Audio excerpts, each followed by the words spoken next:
I'm letting everybody in now, and this will, let's see. Oh, this would be as if we just saw each other. That's right. People are just logging in now. I'm seeing the names slowly trickle in. Some familiar names, some not familiar names, which is good. Good. Hello, everybody joining us, joining in. We've got,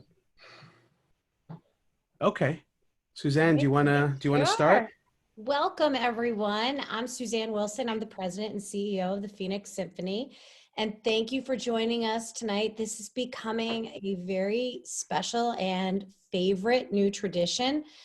Before our Phoenix Symphony broadcasts on PBS, we now have our incredibly talented music director, Tito Muñoz, talking you through the performance before you hear it and inviting special guests to give you an insider's look. And so without further ado, welcome. And Tito, I turn it over to you and thank everyone for joining us. Thank you so much, Suzanne. It's good to see you. And thank you for that introduction. I appreciate it. Of course. So we are now doing this wonderful introductory interview series with some wonderful guests, as Suzanne mentioned. And so it's my pleasure to welcome two wonderful cellists of our orchestra, our principal cellist, Melita Hunsinger. Hi, everyone. And our assistant principal cellist, Jan Simiz. Hello, everyone.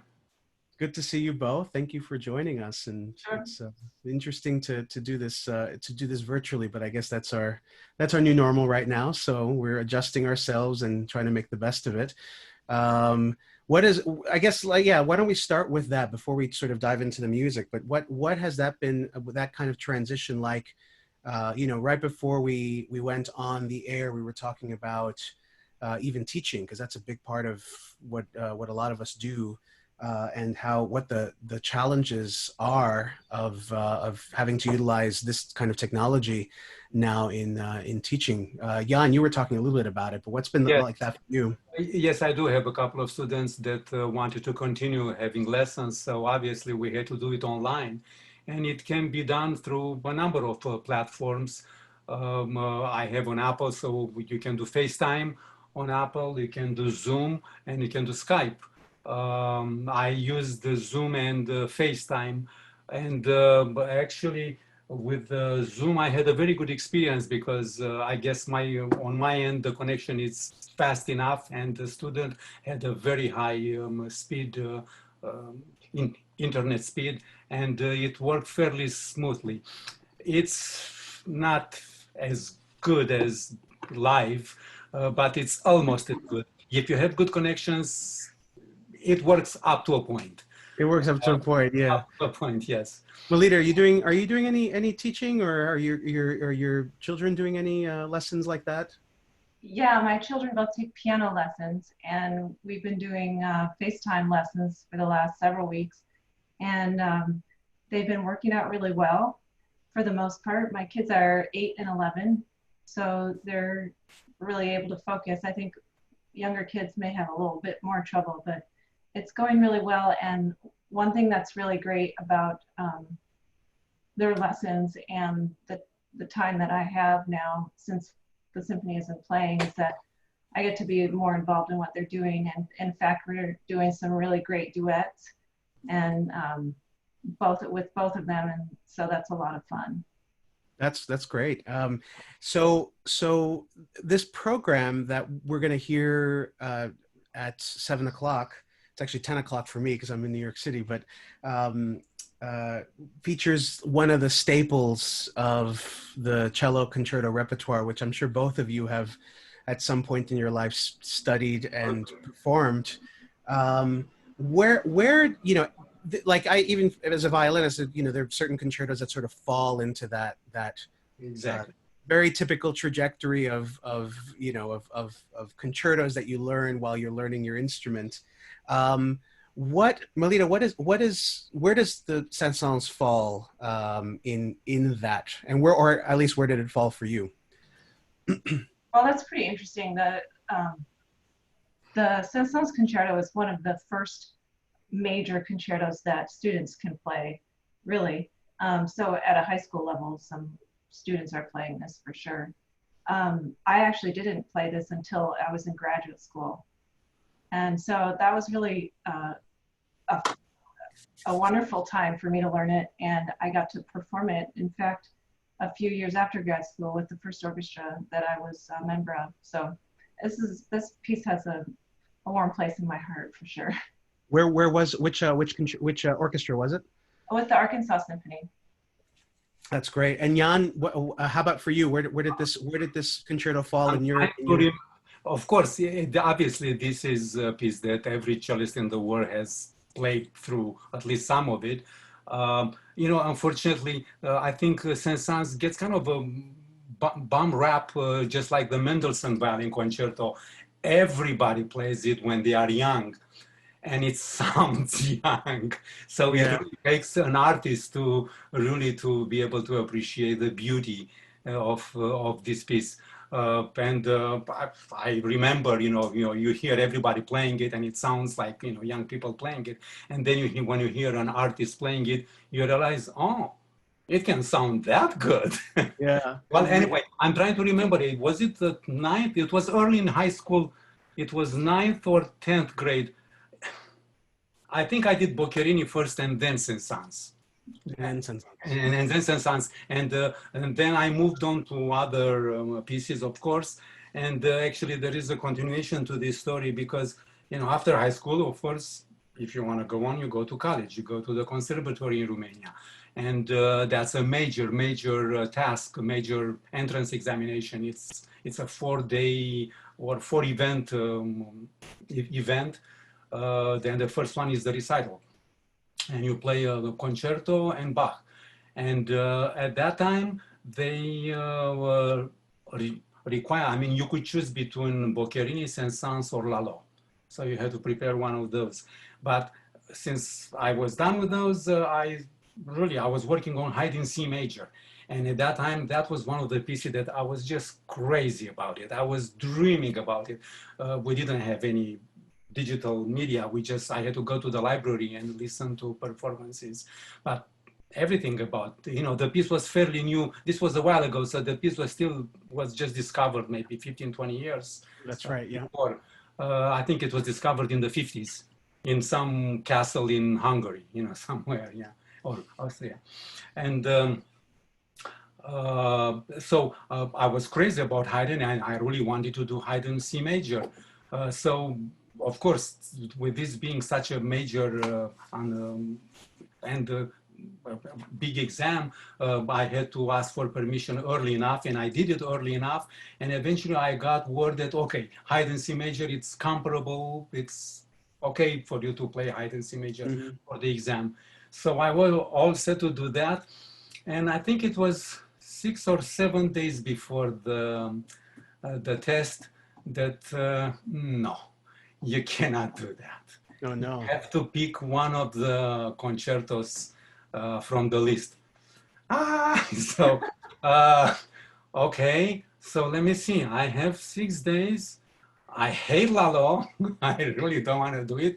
Boccherini, I know, but I thought Boccherini was harder than Saint-Saëns, and I can rip off Saint-Saëns in the 6 days.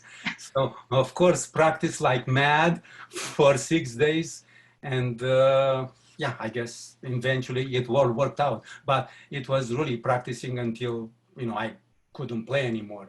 And so that was your first experience with it, wasn't it? No, I mean, I don't know. First, I learned it in early. I mean, I had done it like 2 or 3 years before, but I put it away. I left it, and I had to go back and redo it, for the college exam. That's interesting. So the piece. I mean, the composer Camille Saint-Saëns is known. I think probably the most famous piece of Carnival of the Animals. Of course, that's like the most famous piece that he wrote. wrote other wonderful works, the Organ The Symphony, organ you symphony, know. But you know what about this, Melita? What about this piece makes this kind of um, why is this such a popular cello concerto for cellists? Oh, that's a good question. Well, so there's a couple of unique things about this piece. It's all one movement, so it's all connected. And the first and third movements are faster, and some of them, they has some of the same material. But above anything, this piece just has really beautiful melodies. And it also, the orchestration is such that it doesn't obscure the line that the cello plays at all. So it's very easy to balance with an orchestra. And it just suits the instrument so well. It's just really fun to play. Yeah. When was Jan? When was your first shot at doing it with an orchestra? I did not play it as a solo as a soloist in a real concert. But a number of years ago, somebody was coming to play Saint-Saëns with the youth orchestra. And before that person came, they asked me to come and play and rehearse with them. So that was my experience with Saint-Saëns. Oh yeah, right. And what I guess for both of you, because both of you have obviously played solo with orchestra. I mean, not just the Phoenix Symphony, I'm sure, but you know, even before that. What is for you the way you prepare? I mean, the way you prepare for a classics week with the orchestra, especially sitting principal or sitting in the first stand. But the difference between that and the kind of preparation you need for, you know, having to take the lead and really be a soloist and be in front of the orchestra. I mean, it's such a different mindset in every possible way. What is that like for you, Jan, when you've done that before? Well, you have to, well, the short answer is a lot of work. And the time, and obviously you have to know the piece. It's not just about playing the notes, it's about what you trying to express and do with the music. And that takes time. And then of course, and you have to put in the work to actually make it come through. So that's however long it takes, but obviously it's a lot longer than preparing for a classics concert. Absolutely. Melita, for you, because I know I mean, you recently actually played, we did Schumann concerto together, and to get a chance to do a major concerto with your own colleagues, with your orchestra, which is, I'm sure, a lot different than, you know, a lot of our soloists who come through who are literally just going orchestra to orchestra to orchestra, and it's sort of a fly-by-night thing. What is that experience like? Not only just the preparation of a concerto, but then to have that experience playing, you know, having the support behind you of the people you know very well and an orchestra you know very well. Well, it's a great experience to get to do that. It is a lot of work. It took months of practicing to really learn that piece to the extent that you would want to learn it. In the case of playing with your colleagues, in front of your colleagues, it's pretty nerve-wracking, actually. It's because you're going to live with these people after you play that piece. You're living with them before, so there's a lot of pressure on you in that way, and it's good pressure because you sort of have a responsibility to represent the orchestra in performing this piece. So you know, you want to bring your best for the orchestra and for the audience too. So it's also really fun to do. To be able to play as a soloist, it's just completely different work than we get to do normally. You really have to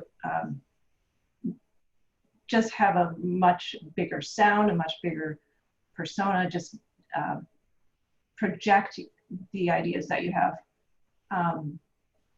in a much larger way than we would do in an orchestra. So it's just really different. It's almost like this, you can't be too big. I mean, you can't be too extroverted. You can't be too I mean, you really kind of have to push yourself out of a box, essentially. Yeah, and that's interesting because I realized that. And then when we have cello soloists, it always is a little bit like, wow, they're so bigger than life when I'm, you know, I sit a few feet away from them, and their sound are, they're just amazing. And this is true for sure of Johannes Moser, that everything he did was just on this huge scale of expression. And that was just remarkable. I mean, it suited this piece for sure, but the big range and how demonstrative he was really showed.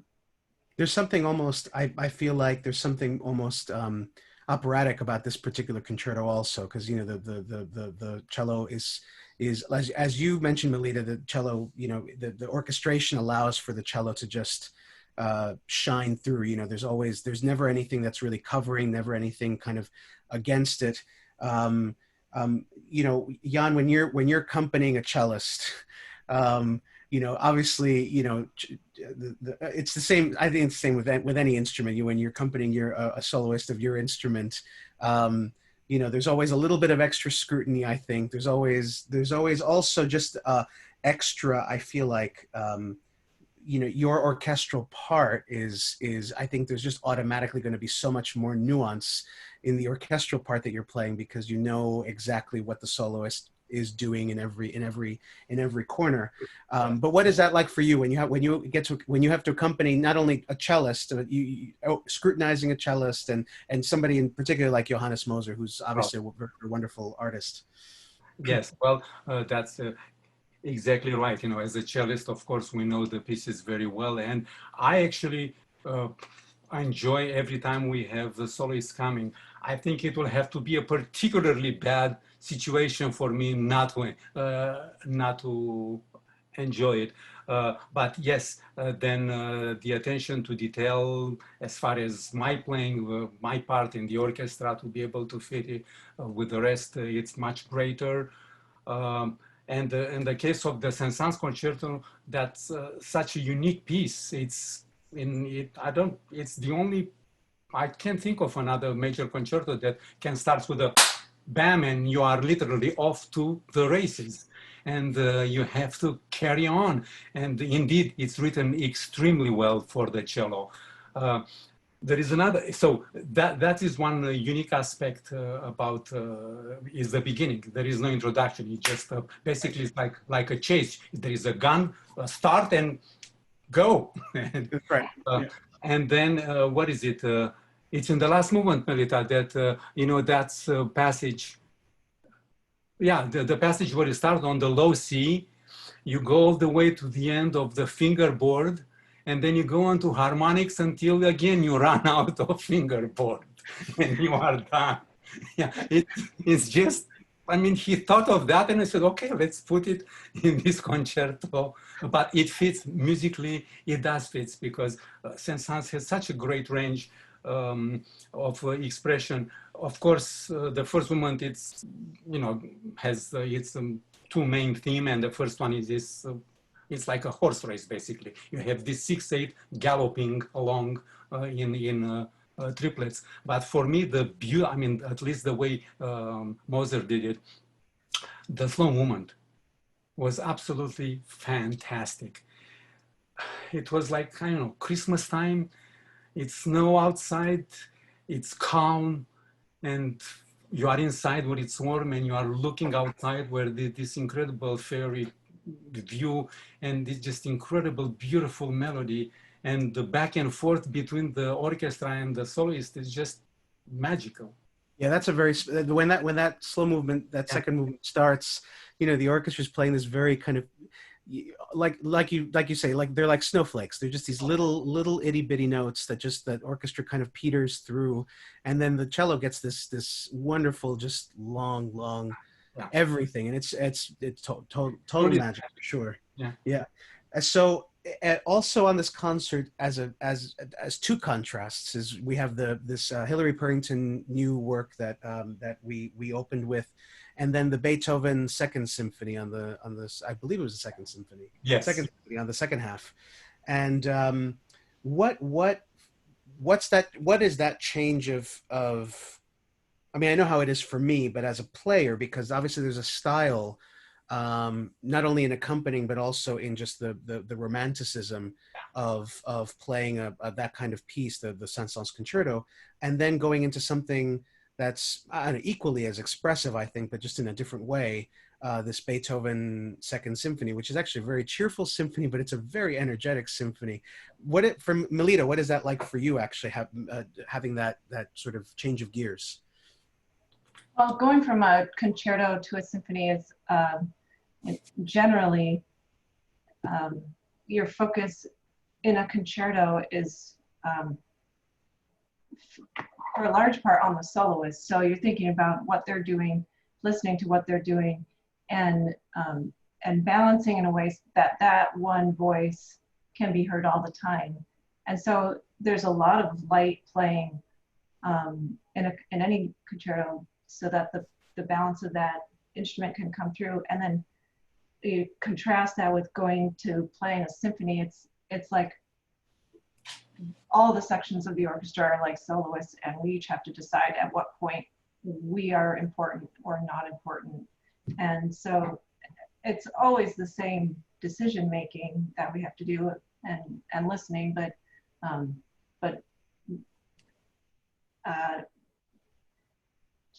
in the concerto, you're more in the background unless it's a tutti section. In a symphony, you're on all the time. And what about stylistically, just even in the way you approach sound between that and a Beethoven symphony, for example? How does that change for you in your concept of creating sound, articulation, all those types of things? Well, like you said, the Saint-Saëns,